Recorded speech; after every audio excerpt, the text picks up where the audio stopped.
Programme जुर्म सज़ा के लिए कैमरामैन अली उस्मान के साथ मैं हूं नारोवाल से तनवीर हुसैन। नारोवाल के नवाही गांव अलियाबाद में जो बच्चों के फायरिंग करने का जो अफसोसनाक वाक़या पेश आया, उसी सिलसिला में हम चलते हैं डीपी ऑफिस नारोवाल, जहां पे ज़ुबैर साहब जो डीएसपी लीगल हैं उनसे बात करते हैं कि अभी तक क्या तफसीलात हैं, क्या अपडेट है। जी ज़ुबैर साहब, ये जो बच्चों वाला मामला हुआ, बच्चों ने जो फायरिंग की है, इस बारे में क्या डिटेल्स हैं, वो ज़रा तफसील से बताइएगा। जी, इसमें ये एक एएम पब्लिक स्कूल है नारोवाल शकरगा रोड पे, जो है ना वो अलियाबाद गांव में जो प्राइवेट स्कूल है, और यहाँ पे बच्चे तकरीबन 1 बजे के करीब छुट्टी से थोड़ा पहले क्लास फ्री थी, तो वहाँ बैठे हुए थे, तो एक बच्चे के बैग में जो है ना वो पिस्टल था, और वो जैसे सोशल मीडिया इंस्पायर्ड वो उसको उसका शौक़ पूरा करने के लिए या वो इंस्पिरेशन अपनी पूरी करने के लिए वो बच्चे उस वक़्त में जो है ना उसके साथ खेल रहे थे। पिस्टल ऑलरेडी लोडेड था, तो इस दौरान एक दूसरे से छीनते हुए और उसको चेक करते हुए गोली जो है ना वो चली है, और गोली शुक्र है कि वो चली और नीचे सबसे पहले लगी ज़मीन पे, ज़मीन को हिट किया और ज़मीन की कंकड़, और गोली ने डाइवर्ट होके एक स्टूडेंट की कमर में लगी। तो चूँकि उसकी थोड़ी शिद्दत कम हो गई चुकी थी, वो फैटल इंजरी नहीं हुई, वो हालत उसकी ख़तरे से बाहर है, और बाकी 2 स्टूडेंट्स भी ज़ख्मी हुए, जिनको नीचे फ़र्श से जो कंकड़ उड़ के निकले वो मामूली ज़ख्मी हुए। तो क्या आप समझते हैं कि ये पिस्तौल पहुंचा किस तरह? ये इस पे इन्वेस्टिगेशन में जो है ना वो क्या अभी तक बात सामने आई है? किस तरह पिस्तौल वहाँ पे पहुंचा? बच्चे किस तरह लेके गए? और अभी तक जो अरेस्ट हैं बंदे, वो कितने हैं?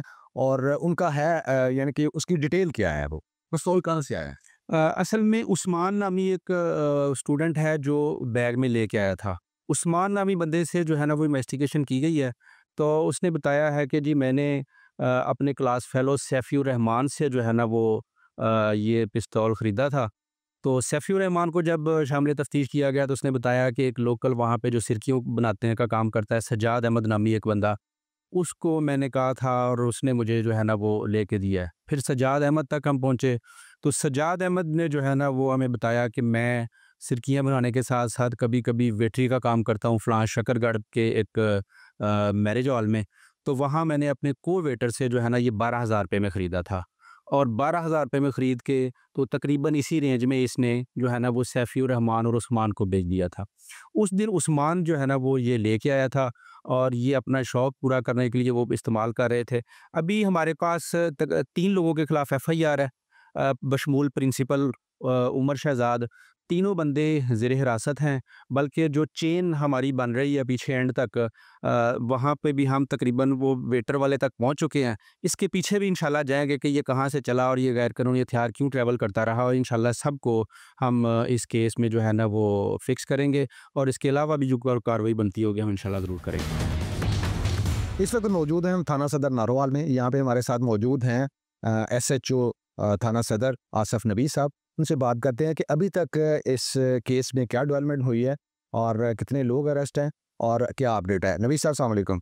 जी, वालेकुम सलाम। क्या सूरत हाल है, अभी तक क्या अपडेट हुई है? इस केस में जो मौजूदा अपडेट है, इसमें जो ही ये सारा आपके इल्म में ये सारा वक़ूआ जिस तरह हुआ, उसमें जो ओरिजिनल अक्यूज़ थे वो दोनों पकड़े गए हैं। उसके अलावा जो ट्रांसफ़र थी असले की, जिस तरह वो ट्रांसफ़र हुआ, किस तरह इनके पास पहुँचा, उस पे हम तफ्तीश कर रहे हैं। उस तफ्तीश में हमने तकरीबन 3 जो बंदे हैं उनको अरेस्ट कर लिया है।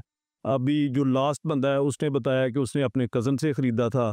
अभी उसकी इंशाल्लाह जो है ना, हो सकता है थोड़ी देर में हम इंशाल्लाह उसको भी अरेस्ट कर लेंगे, और इस सारे मामले को इंशाल्लाह मंतकी अंजाम तक पहुँचाएँगे। और देखें ना, ये बड़ा एक बैड इंसिडेंट है कि स्कूल में बिल्कुल माइनर्स हैं ये बच्चे, और इस उम्र में इन बंदों का ये बिहेवियर, इन बच्चों का ये एक लम्हा फ़िक्री है। और इंशाल्लाह हम पूरी कोशिश करेंगे कि किस तरह ये असले की ट्रांसपोर्टेशन इन तक पहुंची, वो सारा हम एक-एक चीज़ को वेरीफाई करेंगे, और इंशाल्लाह बिल्कुल अकॉर्डिंग टू मेरिट जो है ना इसको कंपाइल करेंगे सारे केस को।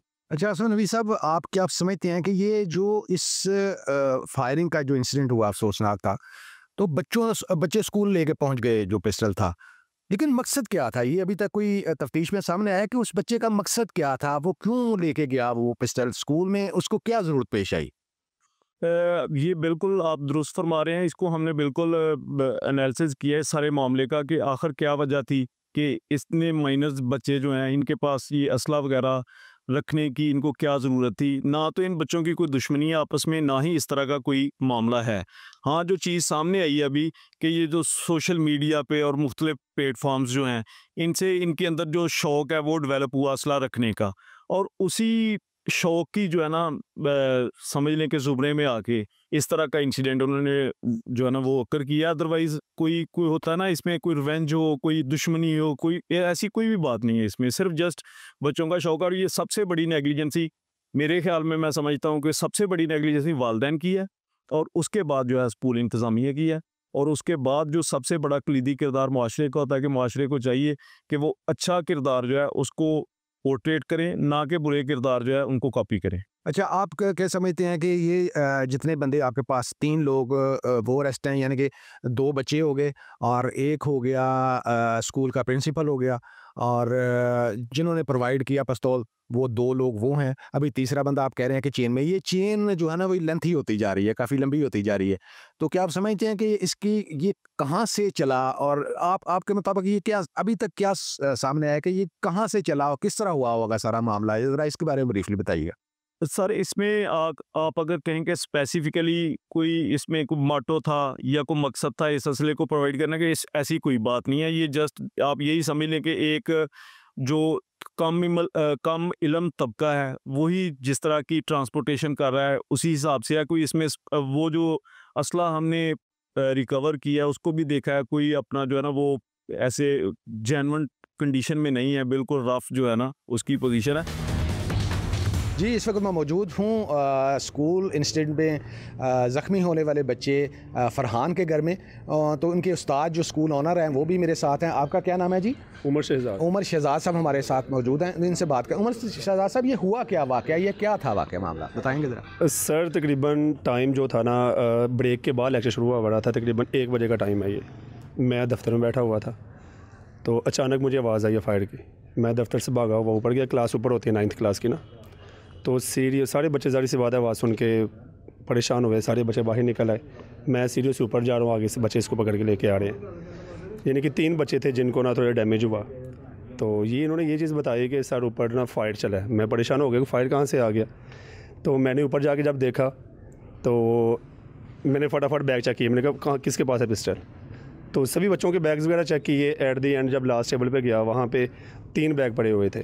तो जो सेंटर वाला बैग था, जो बच्चे का नाम है जो अभी हिरासत में है वो, तो उसके बैग के अंदर से पिस्टल बरामद हुआ। मैं उसको लेके साथ में इन बच्चों को लेके मैं दफ्तर आया। मैंने सबके ज़ख्म वगैरह देखे। वो बुलेट उससे ना वो बच्चों का ये बताना था कि सर पीछे से बुलेट चला है, ज़मीन पे लगा, फ़र्श पे लगा, तो कंकर वगैरह बच्चों को लगे हैं। 2 बच्चे तो जो थे, एक वहीद नाम है उसका और एक का नाम हसन है, उनकी एक की पिंडली पे लगा और एक के टखने पे लगा हुआ था। तो उससे क्या हुआ, थोड़ा ज़ख्म हुआ, लेकिन मैंने कहा चलो ये तो ठीक है। लेकिन मैं तीसरा बच्चा जब देखा ना, ये पास मेरे खड़ा है फ़रहान, तो इसके ना यहाँ पे कमर पे लगा हुआ था, तो ब्लड ज़ाहिर सी बात है निकल रहा था। मैं परेशान हो गया, मुझे लगा शायद इसको सीधी लग गई है बुलेट। लेकिन मैंने इस मतलब कि मेरे माइंड में तब यही चीज़ आई है कि ज़ाहिर सी बात है पहले तो इस तरह कोई एक्सपीरियंस था नहीं, तो मैंने वो चीज़ देखी है। मैंने इसको फ़ौरन मैंने कहा इसको हॉस्पिटल लेके चलते हैं, पता नहीं क्या हो गया। मैंने वो सोचा नहीं है इसके बारे में कि आगे क्या होगा, अपने आप को कैसे बचाना है। ये चीज़ें मैंने साइड पर रख के पहले बच्चे की तरफ तवज्जो दी है। भाई को छोटे को बुलवाया, उसको मैंने इसके साथ ना हॉस्पिटल भेज दिया। तो उसके बाद साथ ही कोई 5-10 मिनट में पुलिस आ गई है। बच्चा मैंने वहीं बिठाया हुआ था जिसके बैग से असला बरामद हुआ था, उसको मैंने वहाँ बिठाया। पुलिस आई है, मैंने सारा वाक़या उनको बताया, सर ऐसे ऐसे ऐसे हुआ है। मैंने उनको पिस्टल वगैरह उनके हैंड ओवर किया, तो उन्होंने आगे अपनी कार्रवाई शुरू कर दी है। उनको भी पकड़ के ले गए थे बच्चों को। जो इसके साथ ना 2 और बच्चे थे, एक बच्चा नारवल चला गया हुआ था इसको इसके साथ ही मोटरसाइकिल पे, दूसरा जो तीसरा छुट्टी के ऊपर था उसको बुलवाया गया, क्योंकि वो बच्चा जो उस्मान था वो नाम ले रहा था कि सर उसने मंगवाया है, उसका पिस्टल है। हालांकि चलो वो क्लियर हो गया, वो झूठ बोल रहा था। वो उसको बुलवाया गया घर से, साथ में उसको भी ले गए।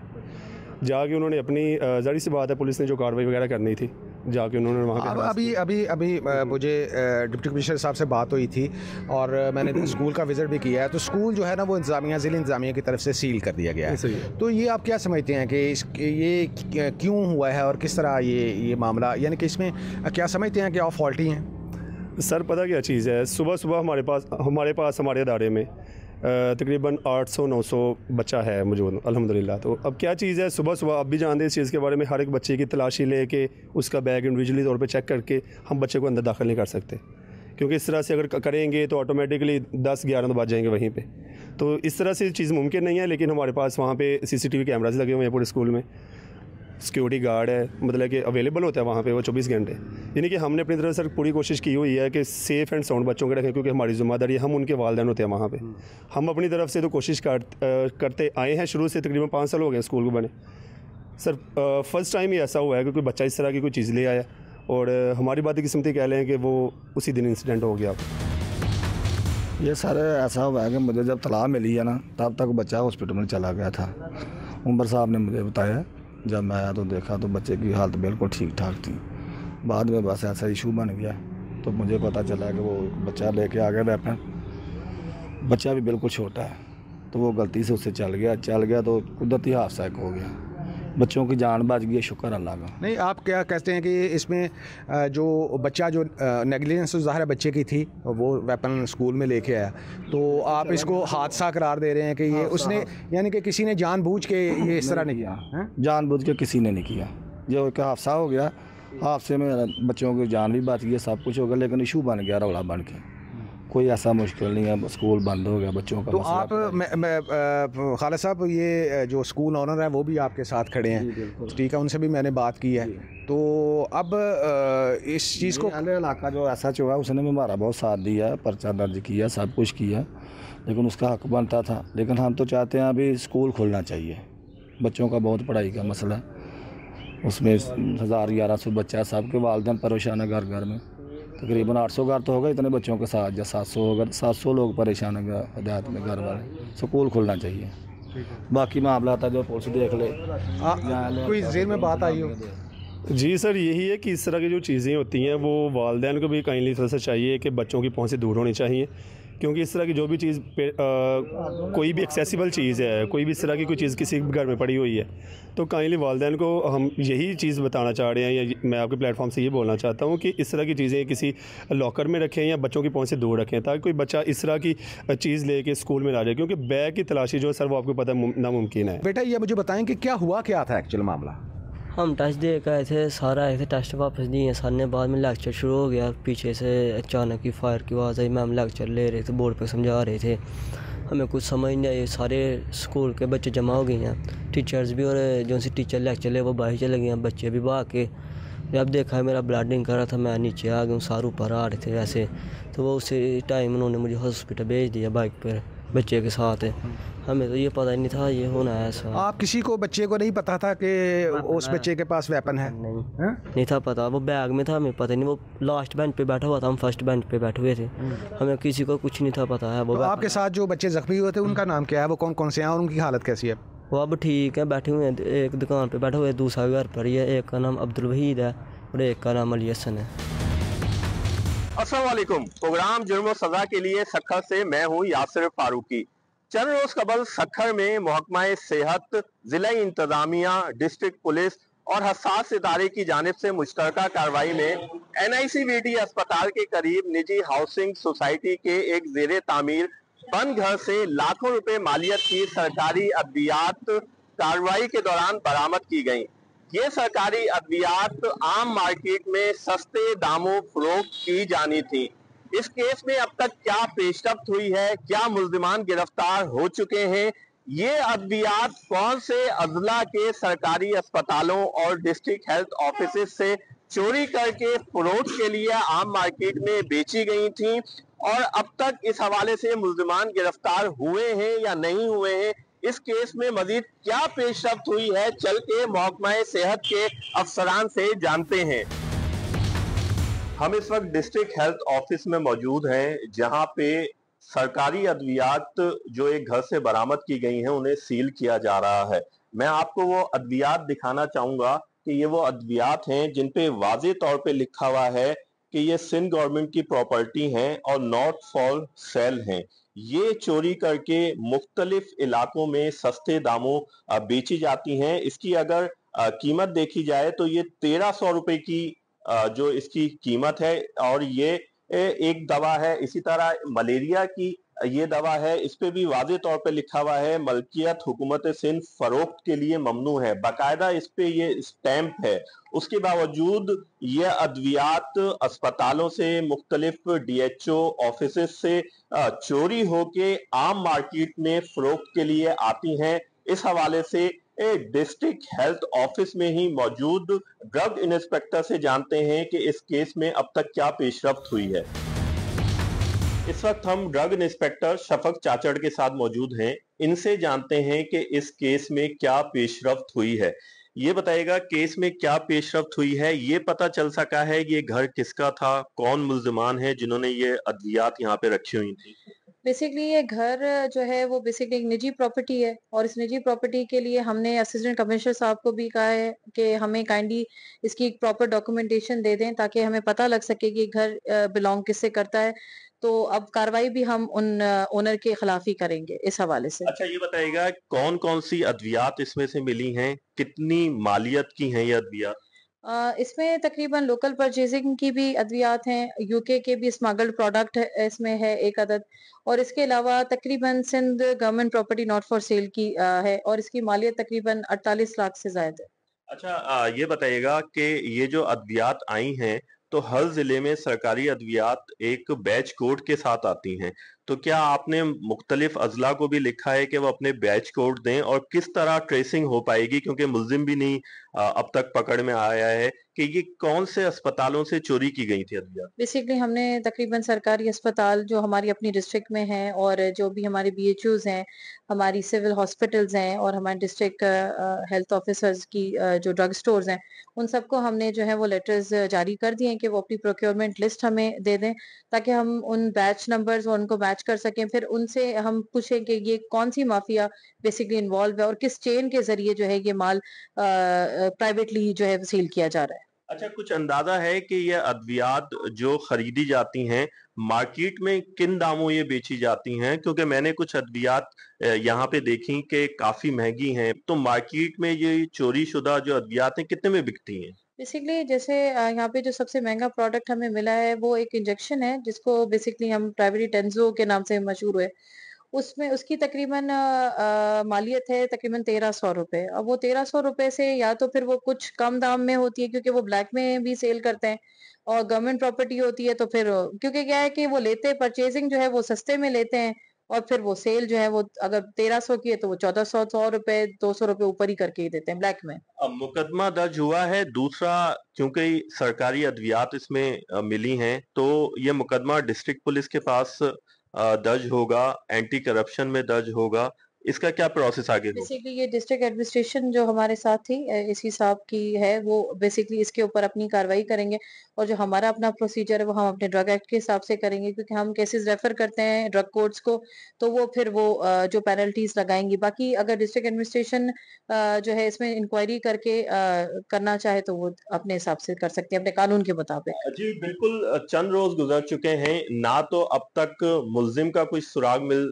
सका है कि किसने ये अद्वियात लेके इस घर में रखी थी जो कि जेर तामीर था, ना ही आगे कोई पेशरफ्त हो सकी है। इस हवाले से जिलाई हुक्काम से भी मौकफ लेने की कोशिश करते हैं। कार्रवाई के दौरान बरामद होने वाली तमाम अद्वियात मुबैना तौर पर सरकारी अस्पतालों से चोरी की गई थीं और इसमें सरकारी मुलाजमीन के मुलव्विस होने का अंदेशा भी है। इस हवाले से हम डिप्टी कमिश्नर सखर नादिर शहजाद खान से जानते हैं। ये बताएगा ये एक जबरदस्त कार्रवाई हुई है, 50 लाख के करीब सरकारी अद्वियात बरामद हुई हैं। जिला इंतजामिया इस पे नोटिस लेके क्या एक्शन ले रही है और वो मुलाजमीन वो सखर के सरकारी अस्पतालों के हों या दीगर करीबी अजला के सरकारी अस्पतालों के, उनके खिलाफ भी कोई कार्रवाई की जाएगी जिन्होंने चोरी करके ये बाहर बेची हैं? बहुत शुक्रिया जी। एक हमने कंबाइंड एक्टिविटी की थी जिसमें डिस्ट्रिक्ट एडमिनिस्ट्रेशन, हमारी ड्रग अथॉरिटीज़ और हमारे हसास इदारों की टीम शामिल थी। तो इस कंप्लेंट पे बहुत अच्छी कार्रवाई करके हमें जो काफ़ी सारी मेडिसिन्स हैं उस पे स्टैम्प्स भी मिले हैं। उस पे हमने बाकायदा कार्रवाई शुरू कर दी है और सबसे पहले तो हम उस पे पता लगवाएंगे कि ये मेडिसिन्स जो हैं वो किन किन हॉस्पिटल से मिसिंग हैं और जैसे ही वो इन्फॉर्मेशन आ जाती है तो उसमें जो भी इन्वॉल्व होंगे, गवर्नमेंट एम्प्लॉयज़ हों या प्राइवेट इंडिविजुअल्स हों, उनके खिलाफ महकमाना भी और कानूनी कार्रवाई बिल्कुल अमल में लाई जाएगी। और ड्रग अथॉरिटीज़ जो हैं वो अपने तौर पर भी वो केस फाइल कर रहे हैं, उनका अपना प्रोसेस भी चलेगा और इंशाल्लाह ये जो, क्योंकि गवर्नमेंट की इमलाक को नुकसान पहुंचाने की जहाँ तक बात है तो हम उस पे अपने एंड पर महकमाना कार्रवाई भी शुरू कर देंगे। अच्छा, ये केस आप कहाँ रेफर करेंगे? डिस्ट्रिक्ट पुलिस के पास करेंगे या एंटी करप्शन में करेंगे? दोनों एवेन्यूज हैं हमारे पास। पहले तो हम पता लगा रहे हैं कि ये ओनर कौन थे जिनके घर से मिली है और इनके साथ कौन कौन मुलव्विस हैं, और अगर इसमें गवर्नमेंट के लोग शामिल होंगे तो उनको हम महकमाना तौर पर भी process under due process of law उनको हम चार्ज करेंगे और साथ साथ पुलिस के अंदर भी कार्रवाई FIR इंशाल्लाह दर्ज कराई जाएगी। मकरू धंधे में मुलव्विस अफराद के खिलाफ कानूनी कार्रवाई भरपूर तरीके से की जाए तो सरकारी अस्पतालों में जो आम मरीजों की शिकायत होती हैं कि उन्हें अद्वियात नहीं मिलती, उसका काफी हद तक अजाला हो सकता है। प्रोग्राम जुल्म सजा के लिए नवाबशाह से मैं हूं मोहम्मद अनवर शेख। यहाँ पर HIV एड्स के मरीजों की बढ़ती हुई तादाद ने खतरे की घंटी बजा दी है।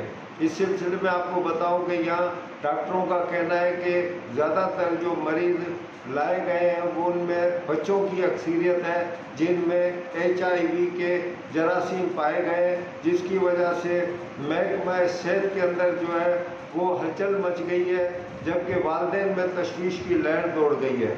आपको इस सिलसिले में बताऊं कि HIV एड्स के जो मरीज हैं उनमें बच्चों की ज़्यादा तादाद उस वक्त सामने आई जब डॉक्टरों ने इसके टेस्ट लिखना शुरू किए और यहाँ पर लेबॉर्ट्रियों में जब इनके पॉजिटिव टेस्ट आने लगे तो महकमा सेहत जो है उसने भी जो है अपना इस तरफ तवज्जो दी है।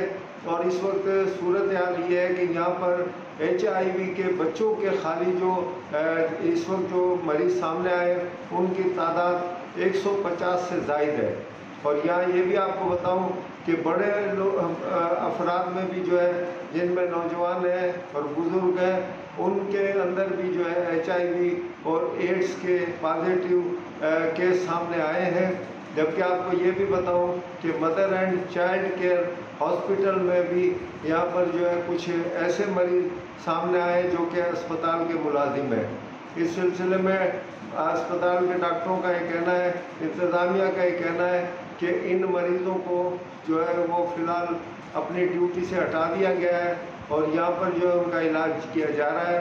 और इस वक्त आपको ये भी बताऊँ कि यहाँ HIV एड्स के लिए पीपल्स मेडिकल अस्पताल के ट्रामा सेंटर में एक अलहदा से शोबा कायम किया गया है जहाँ पर जो है इन मरीज़ों की टेस्ट और इसके अलावा यहाँ पर अद्वियात भी दी जा रही है। इस सिलसिले में डॉक्टरों का ये कहना है कि इस वक्त तक जो मरीज़ सामने आए हैं उनमें किसी की जो है वो फोजगी नहीं हुई है और उनमें से अक्सर जो मरीज़ हैं वो अब नॉर्मल ज़िंदगी गुजार रहे हैं। डॉक्टरों का ये कहना है कि ये मर्ज़ एक तिब्बी हकीकत है, लेकिन इसमें घबराने की या डरने की ज़रूरत नहीं है। जब अगर मरीज़ पॉजिटिव हो जाता है तो उसको यहाँ पर लाया जाए, उसका बाकायदा यहाँ पर इलाज मुआवजा होता है। उनका ये भी कहना है कि पहले 3 महीने अगर बच्चे की इसमें डायग्नोज हो जाता है HIV तो इसका 3 महीने तक इलाज कराकर उसके बाद इस मर्ज पे काबू पाया जा सकता है।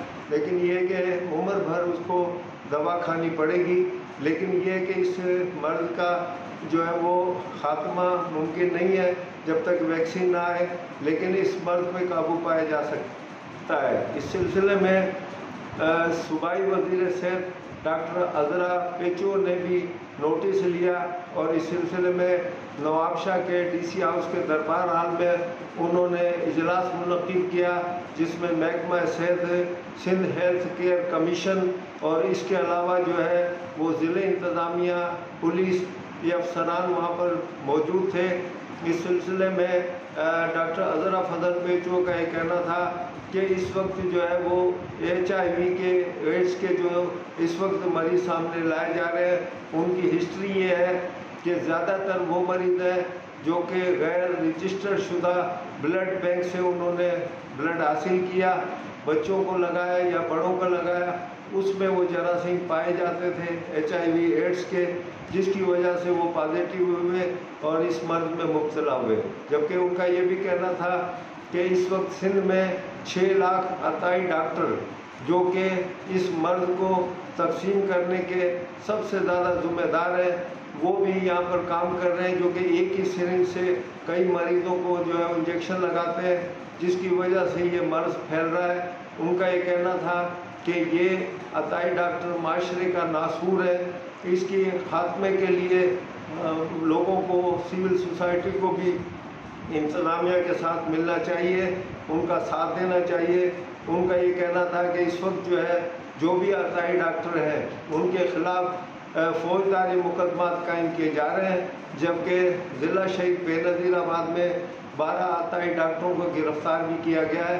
इस सिलसिले में डिप्टी कमिश्नर अब्दुल समद निज़ामानी ने हमसे बात की है। ये कहना था कि इस सिलसिले में भरपूर इक़दाम किए जा रहे हैं, टीमें छापा मार रही हैं और यहाँ पर जो है अताई डॉक्टरों की क्लिनिक सील की जा रही है। जो किनोला लगाने वाले थे उन्हें भी जो है वो इस सिलसिले में उनके खिलाफ भी कार्रवाई की गई है, जबकि जो ब्लड बैंक से जो कि गैर रजिस्टर्ड ब्लड बैंक है उन्हें भी बंद किया गया है। जबकि उनका ये भी कहना है कि ये कार्रवाई मुस्तकिल बुनियादों पर जारी रहेगी। मैं अब्दुल समद निज़ामानी, डिप्टी कमिश्नर ज़िला शहीद बेनज़ीराबाद। HIV के प्रोग्राम्स में जो एक राइज़ हमारे ज़िले में हुआ है अनफॉर्चुनेटली, उसके हवाले से यहाँ से आपको अगर अपडेट करता चलूँ कि हमारे पास जैसे कि हेल्थ मिनिस्टर के हैंड आउट पे हुआ था कि 100 से ज़्यादा केसेस हमारे पास पाए गए हैं। उसके बाद जैसे ही एक राइज़ हमें नज़र आया, रिपोर्ट हुआ, हमारे जो CDC सेंटर है वहाँ से हमारे पास ये रिपोर्ट आती हैं, तो फ़ौरन ही जो हमारी हेल्थ मिनिस्टर हैं डॉक्टर अज़रा फजल पेशवा साहिबा, उसने मीटिंग्स की, तमाम डिपार्टमेंट्स को एक ही छत के नीचे इकट्ठे किया।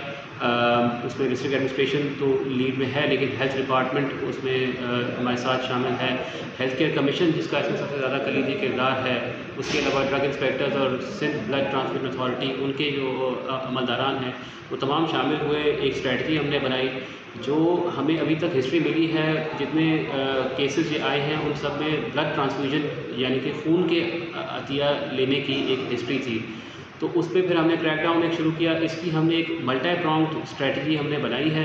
सबसे पहले तो जो हमारे जो ब्लड बैंक्स जो ऑपरेट कर रहे हैं इलीगली, मतलब उसका मकसद ये होता है कि किसी भी लैब में जाके एक अपने डोनर को साथ लेके जाते हैं, एक डोनर का ब्लड लेके बस वो ब्लड ग्रुप मैच करके और दूसरे जो पेशेंट है उसको वो दे देते हैं, लेकिन उसमें कोई इसकी स्क्रीनिंग नहीं होती। तो उसमें HIV है या उसके अलावा जो बाकी अमराज हैं HIV, हेपेटाइटिस B, C, उनकी भी कोई स्क्रीनिंग नहीं होती, डायरेक्ट लगाए जाते हैं। तो वो बड़ा ख़तरनाक है। ऐसी तमाम लैब्स जहाँ पे कि ये कार्रवाई की जा रही हैं उन तमाम को हमने सील किया है।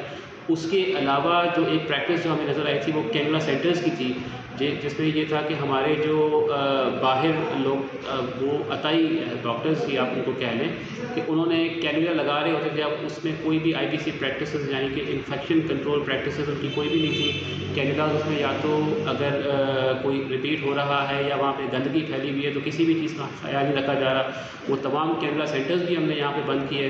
उसके अलावा हमने 10 लोगों के ख़िलाफ़ FIRs भी दी, जिसमें यही अताई डॉक्टर और कैनुला सेंटर वाले जो लोग थे वो थे, तो उन तमाम के ख़िलाफ़ कार्रवाई की। उसके अलावा जो ये इलीगल ब्लड ट्रांसफ्यूजन उसको रोकने के लिए जितने हमारे मेडिकल स्टोर्स हैं वहाँ पे जो ब्लड बैग्स जो दिए जा रहे थे खाली, उनको हमने लिफ्ट करवाया। 200 से ज़्यादा जायद ब्लड बैंक्स डेली की बुनियाद पे ये कार्रवाइयाँ हो रही हैं। मुख्तलिफ हमने मेडिकल स्टोर्स भी इसमें सील किए हैं। जो लैब्स इस तरह की इलीगल प्रैक्टिसेस कर रही हैं या जो कि इलीगल लैब्स हैं उनको हमने सील किया। हेल्थ केयर कमीशन के साथ मिलकर हेल्थ केयर कमीशन के 3 असिस्टेंट डायरेक्टर लेवल के लोग यहाँ पे स्पेशल नॉमिनेट हुए हैं ज़िला शहीद बेनज़ीराबाद के लिए, इन्हीं कार्रवाइयों के लिए। मेरे असिस्टेंट कमिश्नर्स, हमारे जितने भी पुलिस के एहलकारान हैं, DSPs, SHOs, तमाम मिलकर ये ऑपरेशंस कर रहे हैं। उसमें हम सीलिंग भी कर रहे हैं डिफरेंट अताई डॉक्टर्स की, उनकी दुकानें, और उनको हम वहाँ पर दोबारा काम करने की इजाज़त हरगिज़ नहीं देंगे। प्रोग्राम जुर्म व सज़ा के लिए मैं हूँ डेरा गाजी खान से सलीम बुज़दार। डेरा गाजी खान का नवाही इलाका है चोटी बाला, वहाँ का एक रिहायशी शबीर एक इंतहाई गरीब ख़ानदान से ताल्लुक़ रखता था। वो डेरा गाजी खान शहर में आकर मुलाजमत की तलाश के लिए आया और यहाँ पर डॉक्टर जाहिद फरीद नामी एक बंदे के पास उसको मुलाजमत मिल जाती है। वो उन्हें डीजी खान से शहर से बाहर जो है ना वो एक सोसाइटी है वहाँ पर उसे जो है ना वो जॉब पर रखते हैं, अपने घर में मुलाजमत देते हैं उसे। लेकिन कुछ अर्से बाद वो उसका कत्ल हो जाता है उस मुलाजिम का। और इस कत्ल की क्या वजह है, इसकी क्या जो है ना पस मंज़र है और उसकी वजह क्या है और उसे क्यों कत्ल किया और किसने कत्ल किया, इसकी हमने कुछ तहकीकात की हैं मुख्तलिफ़ ज़रियों से। जो कि सबसे पहले हमने जिसका घर था डॉक्टर जाहिद फरीद, उससे मालूमात ली हैं। उनका कहना था कि उनके पास वहाँ एक लड़की ठहरती थी मारिया नामी, उसने उसे कत्ल कर दिया, वो ख़ुद इसमें इन्वॉल्व नहीं है। अगरचे उनका कहना है, मैंने कहा आप अपना मौक़िफ़ इस पे दे दें, उनका कहना था कि वो मौक़िफ़ इस पे नहीं देना चाहते मज़ीद। अलबत्ता दूसरी तरफ हमने जो है ना वो उनके घर वालों से बात की। अब उनसे घर वालों से भी बात करेंगे जाके चोटी में कि वो क्या कहते हैं। जो हमें मालूमात मिली हैं वो ये हैं कि वो यहाँ इनकी जो है ना जो घर बना हुआ था शहर से बाहर एक सोसाइटी में, फार्म हाउस टाइप का, वहाँ पर उसे कत्ल कर दिया जाता है और उसके बाद उसका जो भाई है वो इस केस में मुद्दई बनता है। चूँकि वो इंतहाई गरीब ख़ानदान से ताल्लुक़ रखते हैं, उनके पास डीजी खान चोटी बाला से आना जाना भी एक बहुत बड़ा मसला है, उनके पास इसका किराया भी दस्तयाब नहीं, इस हद तक गुर्बत का शिकार है वो। लेकिन वो मुद्दई कहता है, कुछ दिन पहले उसने हमें एक इंटरव्यू दिया, उसमें उन्होंने कहा था कि उसकी जान को ख़तरा है, वो उसे मारना चाहते हैं, वो मुल्ज़मान जो है ना वो बाअसर है, जिसकी वजह से वो इस खौफ में मुब्तला था कि वो कभी पेशियों पे आता कभी नहीं भी आता। उसके बकौल उसे मुसलसल धमकियाँ मिल रही हैं कि उस केस का आप जो है ना फॉलो ना करें। तो कुछ दिन के बाद जैसे ही इंटरव्यू होता है उसके 2 दिन के बाद हमें बताया गया कि उसका एक्सीडेंट में वो जो ना फौत हो गए, वफ़ात पा गए, इंतकाल हो गया उनका। तो हमने ये पूछा पुलिस हुकाम से, उनका कहना है कि हमें अब तक की तफ्तीश के मुताबिक ये पता चला है कि मुद्दई भी रोड हादसे में मर गया और उससे पहले जो उसका भाई था कत्ल हो गया, उसकी मुलजिमा वो मारिया नामी लड़की वो भी मफरूर है। मुख्तलिफ़ इलाकों में उसकी जो है ना तलाश जारी करने के बावजूद पुलिस उसे पकड़ने में नाकाम रही है।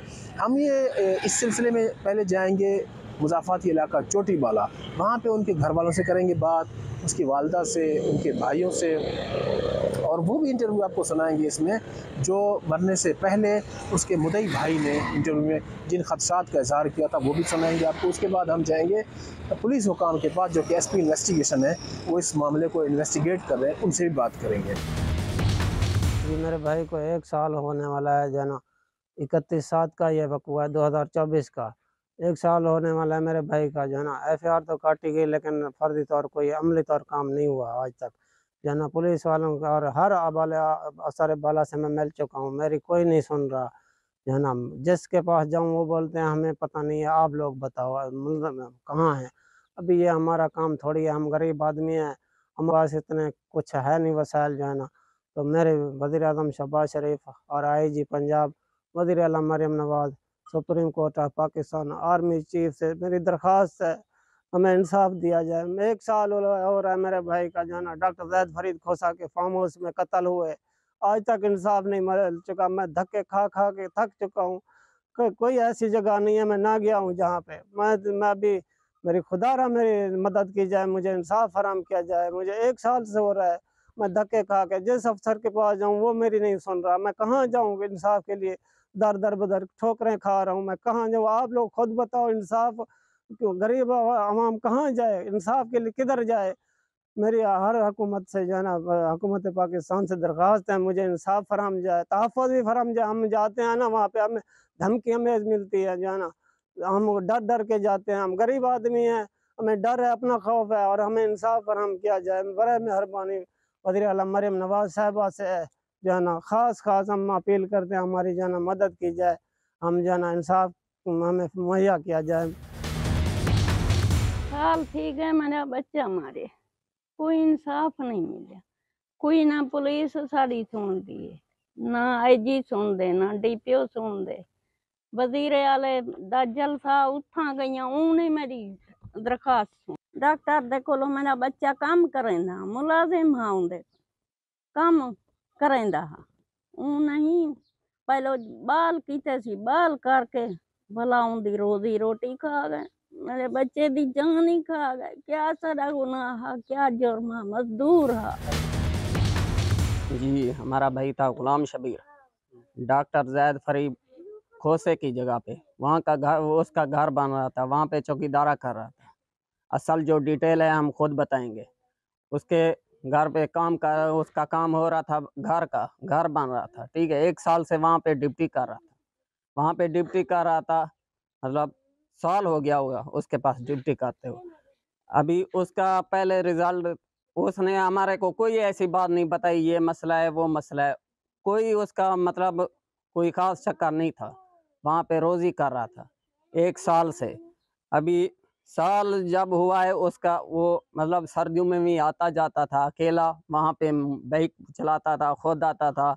अगर किसी के साथ उसका चक्कर होता वो हमें बताता, सही है। वो लेकिन बेगुनाह था, उसका कोई कसूर जुर्म नहीं था, ठीक है। उसके जब फार्म हाउस पे कत्ल कर दिया गया, हमारे को बताते हैं कोई और आया, वो आया, फिलाना आया, हमें कोई खबर नहीं है किसने मारा, लेकिन हमारे को जहाँ तक अंदाजा है इसी डॉक्टर जैद फरीद खोसे ने कत्ल किया है। इसको सजा देनी चाहिए। पुलिस भी नहीं सुन रहा हमारी। हम जाते हैं, हमारा केस नहीं सुनते, वो कहते हैं बस हाँ तुम्हारा केस चल रहा है, पैसा ले रहे हैं उससे, हमारे पास पैसा नहीं है, इस बात का इंसाफ हमें नहीं दे रहे हैं।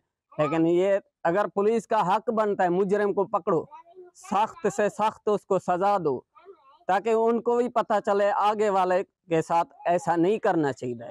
लेकिन हमारा भाई बेगुनाह था, नाजायज़ उसको कत्ल किया दिया, ठीक है ना, नाजायज़ कत्ल किया है। लेकिन हमारे जहाँ तक वज़ीर आज़म शहबाज शरीफ, मरियम नवाज़ तक दरख्वास्त है, मैं अपना जालिम को पकड़ो, इनको सज़ा दो। हमारा भाई बेगुनाह था, उसका कोई कसूर नहीं था। लेकिन हम गरीब आदमी हैं, हमारे पास ना पैसा है, ना हम केस लड़ सकते हैं। लेकिन हमारी तो यही अपना सरकारी महकमे से दरख्वास्त है, हम उधर तक दौड़ सकते हैं, लेकिन हमारे पास पैसा नहीं है, ना हम पैसा दे सकते हैं। आज कानून भी जो है ना पैसे वालों का है। सर ये जो डॉक्टर फरीद खोसा और उसकी गर्लफ्रेंड मारिया का केस पे कहाँ तक पहुँचा है? मुलजिम में 1 साल गुजरने के बाद भी गिरफ्तार नहीं हुआ है, तो इतनी जो है ना वो पुलिस की नाअहली कैसे सामने आ सकती है? 1 साल से ऊपर हो गया, मुलजिम नामजद भी है और उसका पता भी चल गया कत्ल का, तो फिर भी गिरफ्तार नहीं होता मुलजिम, उसकी क्या वजह है सर? बिस्मिल्लाहिर्रहमानिर्रहीम। ये 2024 का केस है, इतना पुराना केस नहीं है, अभी 25 से 1 साल होने वाला है। इसमें जो एक मुलजिम है वो डॉक्टर फरीद भी इसमें मुलजिम था, वो गिरफ्तार भी हुआ है, चालान भी हुआ है उसमें। बेसिकली इसके जो फार्म हाउस पे मर्डर हुआ था, इसके मुलाजिम था, गुलाम शबीर उसका नाम था, जो उसकी ये फार्म की टेक केयर करता था। और वो जो लड़की थी मारिया, उसने इसको मर्डर किया था पिस्टल से, और इसमें ये डॉक्टर जो है जाहिद फरीद, ये भी चालान हुआ है। अब इसमें हमें इशू ये आ रहा है कि हमने अपना हर मुमकिन कोशिश की है। इसकी जो वालदा है मारिया की, इसने सेशन कोर्ट में भी 491 की 491 की हैबियस की पिटिशन की, उस पर भी वर्किंग हुई, फिर हाई कोर्ट में भी गई, उस पर भी वर्किंग हुई। अब जो मेल होता है ना, वो सोसाइटी में आज़ादाना घूमता है, कहीं उसने मजदूरी करनी है, कहीं उसने जाना है, कहीं आना है। जो ख़वातीन होती हैं ना, वो घरों में रहती हैं, इसलिए उनको ज़रा जब वो इश्तिहारी हो जाती हैं, पी हो जाती हैं, तो थोड़ा मुश्किल हो जाता है ढूंढना। ये आप समझ रहे हैं मेरी बात जी?